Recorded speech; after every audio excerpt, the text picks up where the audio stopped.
es el director del Departamento de Extranjería y Migraciones. Con él conversamos y la pregunta quedó planteada.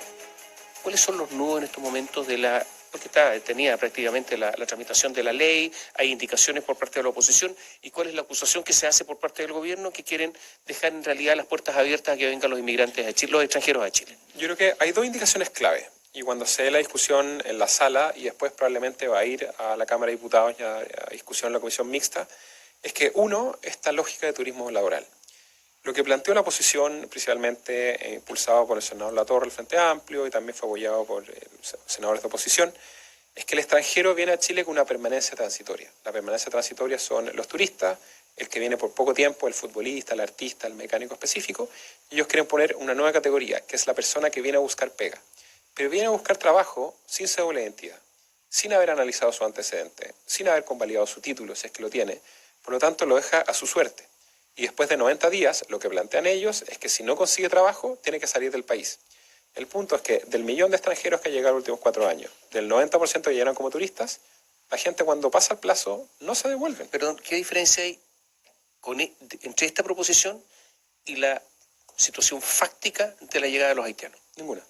Eso exactamente. O sea, lo que pretenden es que se repita todo eso de nuevo. O sea, ahora allá a nivel legal. Sí. Ellos, el modelo que implementaron durante su gobierno y gestión, pretenden profundizarlo y dejarlo específicamente en la ley.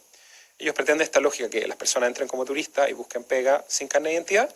Es el modelo de migración que quieren. ¿Pero por qué quieren eso? ¿Cuál es la razón de fondo? En general ellos dicen que es una especie como de realismo, que la gente va a venir igual, cosa que nosotros no estamos de acuerdo. Y cuando hablamos de modelos migratorios, a nosotros, y personalmente yo encuentro que modelos como el de Canadá o Nueva Zelanda son muy interesantes, porque trabajan mucho con los gobiernos locales, con las regiones, porque trabajan mucho en la lógica de la regularidad. Ellos pretenden que los modelos que nosotros ocupemos, sea el de Argentina, sea el de Bolivia, una realidad local. Hay una recomendación OCDE, porque aquí todo el mundo dice la OCDE. Entonces ya, ¿qué dice la OCDE? De hecho, Chile es el presidente del grupo de migraciones de la OCDE. ¿Cómo? Chile tiene la presidencia del grupo de migraciones de la OCDE. Y sin tener ley... Efectivamente, una ley nueva, ya.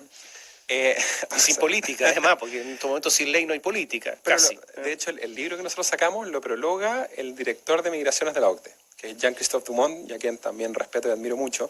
Ellos plantean efectivamente que la regularidad es fundamental, que la inclusión es relevante y generar los incentivos correctos para atraer la migración. A ver, ¿hay algún país de la OCDE, alguno, que tenga el mismo sistema que pretende la oposición? No como turismo laboral, hay algunos que sí permiten el cambio de turista residente, como el caso de España, pero para nosotros España no es el mejor modelo, porque si nosotros vemos la frontera de España que tiene con África... Pero en España exigen visa, exigen un montón de cosas, yo he visto gente en el aeropuerto que los sacan de vuelta al país de origen. No solo eso, en la ciudad de Ceuta, que es justamente la frontera con Marruecos, tienen 3 vallas de 6 metros de alto y 8 kilómetros de largo, para evitar que justamente se ingrese de forma clandestina. Por lo tanto, nosotros creemos que el modelo español no es un buen modelo a seguir. Nos parece mucho más atractivo un modelo como el que justamente hace Estonia, Canadá, Australia. A ver, pero digamos, hay un imaginario, los suecos. Los suecos piden visa fuera. Los noruegos. Piden visa fuera. Los finlandeses. Piden visa fuera. Los australianos. También. Australia no es el mejor ejemplo, pero también. Pero también establece una especie de cupo anual, entiendo. Ellos tienen un sistema de puntos que es muy interesante. El sistema de puntos, bueno, los australianos se lo copiaron a los ingleses, los ingleses a los canadienses, y también hay buena idea lógica, pero en general, más del 90% de los países que se toman en serio la migración, que son países OECD, tienen este sistema que las personas transparentan por lo que vienen. Si vienes como residente, pide la visa fuera, entra con cédula de identidad. Si vienes como turista, entra como turista. Algunos países exigen incluso como turista llevar determinada cantidad de plata. En general, claro, hacer la revisión y el a veces no tan poca, de hecho. No, hay algunos, por ejemplo, que te obligan a tener seguro de salud antes de entrar, o otras condiciones. Hay cierta flexibilidad. A ver, pero sectores de la oposición, ¿en quién se están fijando para proponer esto? Ellos están muy enfocados en lo que hace el nivel sudamericano. ¿Pero quiénes? O sea, les gusta mucho lo que hace Argentina, les gusta mucho lo que hace Ecuador y también el poco control que tiene Bolivia. El gran problema de eso es que estos países son países que no son receptores de migración, son países que son emisores. En Argentina hay extranjeros, ¿eh? Reclaman mucho los argentinos contra los extranjeros cuando uno va, pero los hay. Bueno, los argentinos además se sienten más europeos que argentinos, pero cuando hay crisis económica, de hecho, usualmente los argentinos van a Europa, no sé, especialmente España u otro. Por lo tanto, ellos hablan de esta especie como de realismo latinoamericano. De hecho, sector del Frente Amplio, ellos creen que no debería haber fronteras o restricciones entre Sudamérica. Lo que yo creo desde nuestra perspectiva en temas de cohesión sería un error importante. Pero Haití no está en Sudamérica. Ellos amplían el concepto. La gran patria latinoamericana. Pero, por ejemplo, el modelo es Argentina, el modelo es... Bolivia. ¿Bolivia? Sí. ¿Han dicho Bolivia expresamente? O sea, cuando nosotros fuimos en la última comisión de Hacienda, ellos efectivamente, cuando les planteamos que la necesidad de solicitar visa para aumentar el respeto a los derechos de los migrantes, ellos sacaron a casi todos los países latinoamericanos. O sea, el primer lugar nombraron a Argentina. Argentina, Colombia, Ecuador, Perú, Bolivia, o sea, lo nombraron a casi todos. Ya, pero Perú saca gente hacia afuera. Bolivia, hay muchos bolivianos en Chile. Efectivamente. Entonces nosotros creemos que... Es al revés, ellos no tienen... Ya. Sí, o sea, la discusión hoy también, porque cambiar la ley de migración ha sido extremadamente difícil, 7 años y medio. ¿Cuál va a ser el modelo que nosotros queremos? Queremos que los extranjeros residentes vengan con cédula de identidad, con sus antecedentes revisados, ojalá con sus títulos convalidados o que declaren su oficio o profesión. ¿O queremos justamente el modelo argentino, el modelo boliviano? Pero con el modelo que plantean, ¿podría entrar un delincuente en Chile diciendo vengo a buscar trabajo? Efectivamente, porque en general la capacidad de analizar antecedentes ante la presión en el aeropuerto es muy baja. A menos que esté en una lista justamente de control de Interpol, que son los menos, sería muy difícil hacer el control. También se está proponiendo la regularización automática de las personas que están acá. Automática. No solo las personas que están acá, o sea, hay dos propuestas al Frente Amplio. Una que la propuso el senador Latorre, nuevamente, en que si una persona está de forma clandestina en Chile, después de 2 años, le dan una visa. Siempre que tenga trabajo. Siempre que tenga Un sustento contrato económico. de trabajo. Sustento económico. Ellos dicen que lo hacen de España, pero España decía que deberían demostrar arraigos sociales, es decir, tener algún familiar u otro. Yo creo que eso es tremendamente complejo. O sea, nosotros hemos visto personas... ¿Qué significa sustento económico? Patrimonio, ingreso... ¿Pero cómo demuestra los ingresos? El señor que está vendiendo en la calle. En general, cuando nosotros hacemos las solicitudes, para demostrar el ingreso, tienen que mostrar o las cotizaciones, o la cuenta, o el contrato, o la inversión. ¿Cuál fue el problema? Durante el 2017 se generaron 45.000 contratos falsos. ¿Cuántos? 45.000. Contratos falsos de trabajo. Sí. Principalmente esa es una industria. Hay una Perdón, industria. todos esos personajes que tienen un contrato de trabajo falso cometieron un delito. Así es. ¿Dónde están esos señores formalizados? Se les rechazó la visa. Lo que pasa es que con la ley del 75, la visa sujeta a contrato establecía ciertas obligaciones contra los empleadores. En cambio, se creó durante el 2015 hasta el 2018, que nosotros derogamos, una visa temporaria por motivos laborales, que es prácticamente lo mismo que están planteando. Y esa visa no exigía o no asignaba responsabilidades al empleador que generara un documento falso. No, pero se llama falsificación de instrumento privado. Eso es Efectivamente. la ley común, penal. Encontramos que habían pymes que nunca habían hecho una factura y entregaban 1.000 o 2.000 contratos. Y no pasó nada con esa gente. Nosotros hicimos la denuncia respectiva a ¿Ante la Dirección del Trabajo, pero muchas de estas mismas industrias o estas pymes, una vez que se les pillaba, desaparecían o se disolvían. No, pero no es la pyme, es la persona. Y el Ministerio Público, ¿no? Todo eso fue informado a la Dirección del Trabajo, esa es la fiscalización relevante. Y ahí yo creo que también el tema de la fiscalización es importante. Perdón, 45.000 contratos de trabajo falso, pues esto es una industria enorme, porque ellos cobran por eso. De los primeros días cuando yo llegaba a la oficina y veía esta fila de 9 cuadras, había gente que te ofrecían. A mí me ofrecieron un contrato por 60.000 pesos. Era una locura. Entonces, ese incentivo nosotros encontramos que es nefasto. ¿Qué se va a hacer con los extranjeros que están en Chile? Ya están. Sí. El mecanismo de expulsión prácticamente no funciona, está bien, mandan a algunas personas, pero ya, ¿lo van a regularizar? En general, yo diría del 1,5 millones de extranjeros que están en Chile, la gran mayoría está regular o tienen la capacidad de regularizar relativamente sencillo. El problema que tienen justamente en pandemia es que para pedir una visa tienen que tener trabajo. Entonces va a ser un poco más difícil y ampliamos los plazos de 30 días. ¿Y para los que tienen trabajo? 60. Los que tienen trabajo hoy en día, estos están regulares. De hecho, tú con el teléfono en 1 minuto, metes la página web, cálculo de multa por tu irregularidad. Una vez que se genera resolución, pagas la multa, tienes 10 días para pedir una visa. Es así de simple. 5 minutos. Y con eso, bueno, tienen que tener todos los papeles, puede que se muera un poquito más, pero es extremadamente sencillo. Entonces, hoy en día existen los mecanismos para regularizar. Los que están de forma clandestina es mucho más complejo, porque efectivamente ellos evadieron el control fronterizo y otro. Casos de personas que ingresaron de forma clandestina, el sicario de Concón o gente que efectivamente ha hecho delitos importantes y vamos a tomar las medidas respectivas. Pero por eso lo que plantean ellos en el segundo nudo crítico, que para mí es probablemente lo más irresponsable que he escuchado trabajando en política pública. ¿Por qué? Porque ellos, claro, hablan de los que estaban para atrás. Entonces dicen, todo extranjero, una vez que se promulgue la ley y 90 días después, independiente como entró, si entró clandestino o no, va a tener una visa. Independiente de su historia personal, además. Independiente de su historia, o sea, piden antecedentes penales, pero independiente de su historia personal. ¿Cuál es el problema? Uno, no tenemos certeza cuándo se va a promulgar la ley, porque esto irá a al Senado, probablemente irá a la Cámara de Diputados, puede ser 3 meses, 6 meses, no lo sabemos.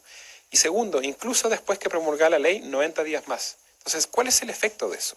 Es tomar un megáfono y gritarle a todo el continente: si tú te vienes a Chile y te escondes hasta que promulguemos la ley, te prometemos una visa.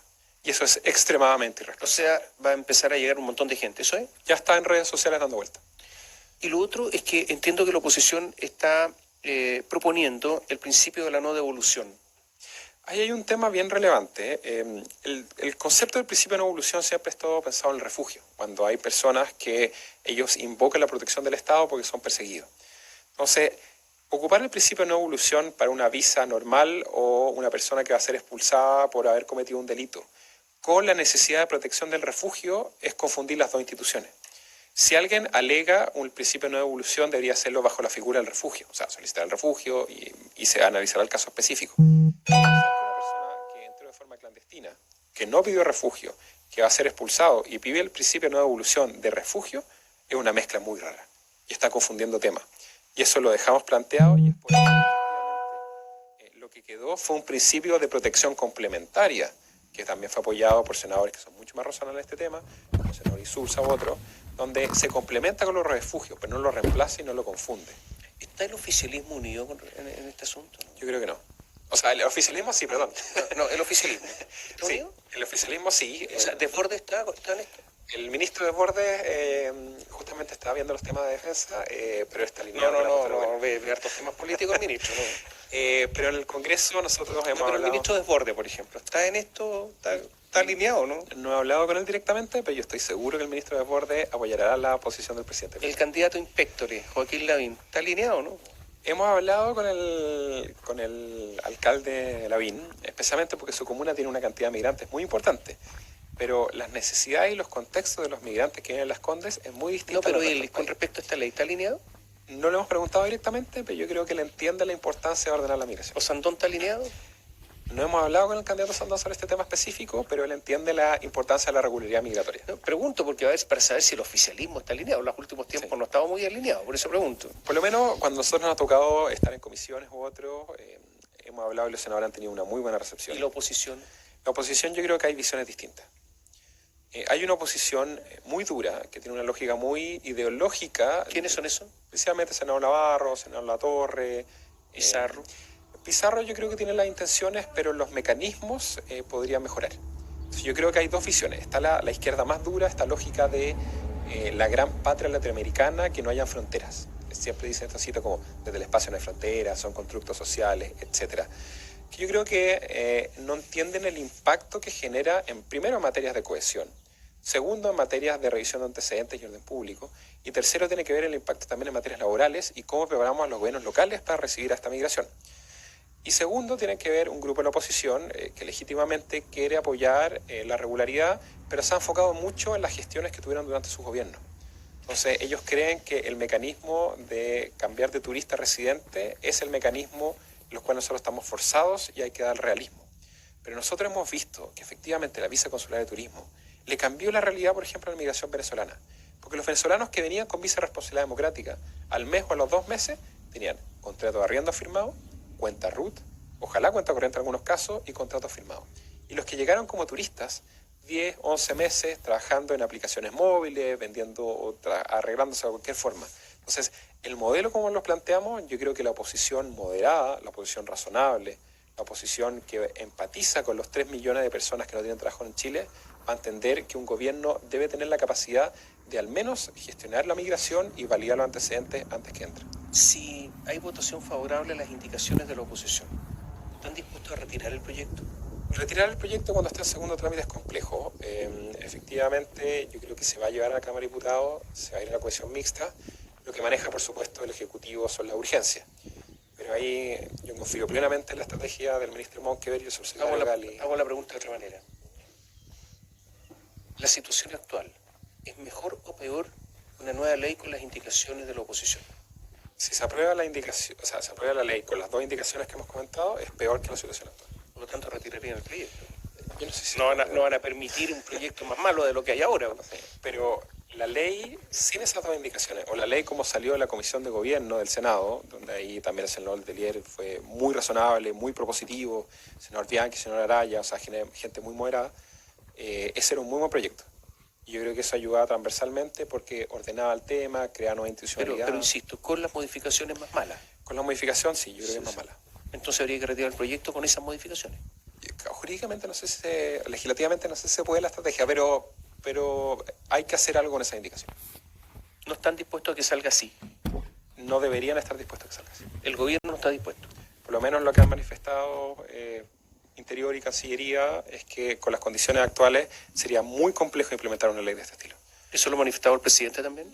En general, el presidente está bien enterado y hace un seguimiento sobre este tema.